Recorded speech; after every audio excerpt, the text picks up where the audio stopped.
Hi எல்லாம் மக்களே, நம்ம வீடியோ வந்து ஃபர்ஸ்ட் டைம் பார்க்குறீங்க அப்படின்னா நம்ம சேனல் வந்து சப்ஸ்கிரைப் பண்ணிக்கங்க.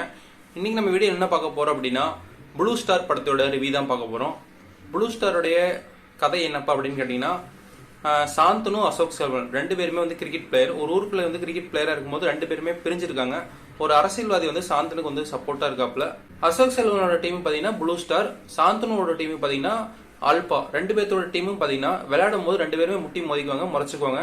ரெண்டு டீமுக்குள்ளயுமே ஒரு பகை வந்து இருக்கும். ஒரு அரசியல்வாதி வந்து பக்கபலமா பின்னாடி இருக்கிறதுனால வந்து ஒரு ரெண்டு டீமுக்குள்ளயுமே வந்து ஒரு ஏற்றத்தாழ்வு ஒரு பகை இருக்கும். அந்த வந்து முறியடிக்கிறது அப்படின்னு பாத்தீங்கன்னா வெளியாட்கள் வந்து உள்ள வரும்போது தான் டீமுக்குள்ள வந்து வெளியாட்கள் வந்து அவங்க டீம்ல எப்படி விளையாடுறாங்க, டோர்னமெண்ட்ல எப்படி விளையாடுறாங்க அப்படின்னு போய் பார்க்கும்போது தான் அங்க வந்து இவங்க உள்ளே சேர்க்க மாட்டாங்க, ஒரு மதிக்கவே மாட்டாங்க. அப்பதான் ரெண்டு டீமும் வந்து ஒன்னா சேர்ந்து அவங்க எப்படியாவது ஒண்ணு நம்ம மதிக்காத இடத்துல போய் நம்ம ஜெயிச்சு காட்டணும் அப்படின்னு ரெண்டு டீமுமே ஒன்னு சேர்ந்து கப் அடிக்கணும் அப்படின்னு நினைக்கிறாங்க. கடைசியில் அந்த கப்பை அடிச்சாங்களா இல்லையா அப்படிங்கறத படத்தோடைய கதை. படத்துல எல்லாருடைய நடிப்பையுமே வந்து நீட்டா வந்து பிரசன்ட் பண்ணியிருந்தாங்க. அதுவே இந்த படத்துக்கு மிகப்பெரிய பிளஸ் அமைஞ்சதுக்கு. இன்டர்வல் வரைக்கும் பக்காவா மாசா வந்து கொண்டு போயிருக்காங்க. ஒரு விஜய் அஜித் பண்ணியிருந்தா எந்த அளவுக்கு பக்காவா மாசா இருக்குமோ அந்த மாதிரி பண்ணியிருந்தாங்க. சாந்தனுவோட நடிப்பு வந்து சொல்லவே வேணாம், ரொம்ப அற்புதமா இருந்தது படத்துல அசோக் செல்வன் வந்து ஒரு மாசா வந்து காட்டியிருக்காங்க. படத்துல வர பிஜிஎம் ஆகட்டும், பாட்டா இருக்கட்டும், அந்த லவ் கான்செப்டா இருக்கட்டும், எல்லாமே வந்து பக்காவா ஒர்க் ஆயிருந்தது படத்துல. எல்லாமே பாக்குறதுக்கு ஒரு விசுவலா பாக்குறதுக்கு நேச்சுரலா அந்த கிராமத்துல எப்படி நடக்குமோ எல்லாமே பக்காவா அமைஞ்சது. அசோக் செல்வனுடைய அவங்க அப்பாவா இருக்கட்டும், அவங்க அம்மாவா இருக்கட்டும் நடிப்புல வந்து பெண்ணி படம் எடுத்திருக்காங்கன்னு சொல்லலாம். அசோக் செல்வன் சாந்தனும் ரெண்டு பேருமே வந்து முட்டிக்குவாங்க ஆரம்பத்துல.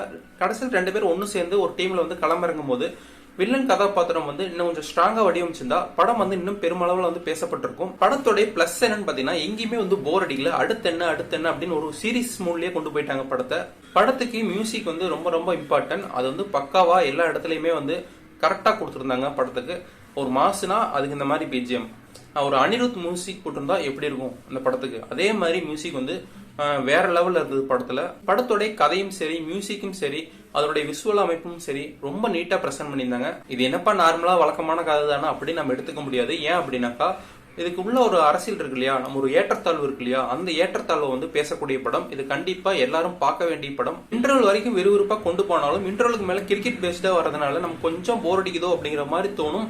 அதை வந்து அந்த சாந்தனு வந்து ஃபில்அப் பண்ணிடுவாரு. ஏன்னா சாந்தனு வந்து படத்துடைய மெயின் கேரக்டர். ஏன்னா அவருடைய நடிப்பு வந்து ஃபில்அப் பண்ணிருது. ஒவ்வொரு இடத்துலயுமே வந்து படம் வந்து தோய்வா போகும்போது சாந்தனுவோட நடிப்பு வந்து அந்த இடத்துல கேரக்டரா நின்று அந்த ஃபில் பண்ணிருது, அந்த வெற்றிடத்தை வந்து நிரப்பிடுதுன்னே சொல்லலாம். இந்த படத்துல பெருசா வந்து குறை சொல்றதுக்கு எதுவுமே இல்ல. அங்கங்க கொஞ்சம் காமெடி வச்சிருந்தாக்கா இன்னுமே கொஞ்சம் பெட்டரா இருந்திருக்குமோ அப்படிங்கிற மாதிரி தோணுது. ஆனா காமெடி வச்சிருந்தா இன்னுமே படம் வந்து ஒரு 3 மணி நேரத்துக்கு மேல ஓடக்கூடிய படம். இது வந்து படத்தோட எண்டுல வந்து அவங்க என்ன சொல்ல வராங்க அப்படின்னா, எதிராளியை வந்து தோக்க முயற்சிக்கு பண்ணுமே ஒழிய அவனை அழிக்க முயற்சி பண்ணக்கூடாது அப்படின்னு ஒரு ஸ்ட்ராங்கான ஒரு ஸ்டேட்மெண்ட் வச்சிருக்காங்க. மொத்தத்துல படம் பார்க்கலாமா வேண்டாமான்னு கேட்டீங்கன்னா ஒரு மாஸ் என்டர்டைன்மெண்ட், தியேட்டர் ஆடியன்ஸை வந்து கவர் பண்ணக்கூடிய ஒரு படம். கண்டிப்பா மிஸ் பண்ணிடாதீங்க. தியேட்டர்ல நீங்க கிரிக்கெட் லவரா இருந்தீங்கன்னா கண்டிப்பா அந்த படம் பாருங்க, உங்களுக்கான படம் தான். மற்ற ஆடியன்ஸ் எல்லாம் ஃபில்அப் பண்ணுமா அப்படின்னு கேட்டீங்கன்னா யங்ஸ்டர்ஸ் வந்து அதிகமாக ஃபில்அப் பண்ணக்கூடிய படம். மற்ற ஆடியன்ஸ்க்குலாம் பிடிக்குமா அப்படிங்கிறது எனக்கு எனக்கு பொறுத்த வரைக்கும் படம் வந்து ஒரு மாசா ஒரு என்டர்டைன்மெண்டா செம ஜாலியா இருந்தது. இந்த வீடியோ பிடிச்சிருந்தா லைக் பண்ணுங்க, ஷேர் பண்ணுங்க, கமெண்ட் பண்ணுங்க. நெக்ஸ்ட் வீடியோ சந்திக்கிறேன். எல்லாத்துக்கும் பாய்.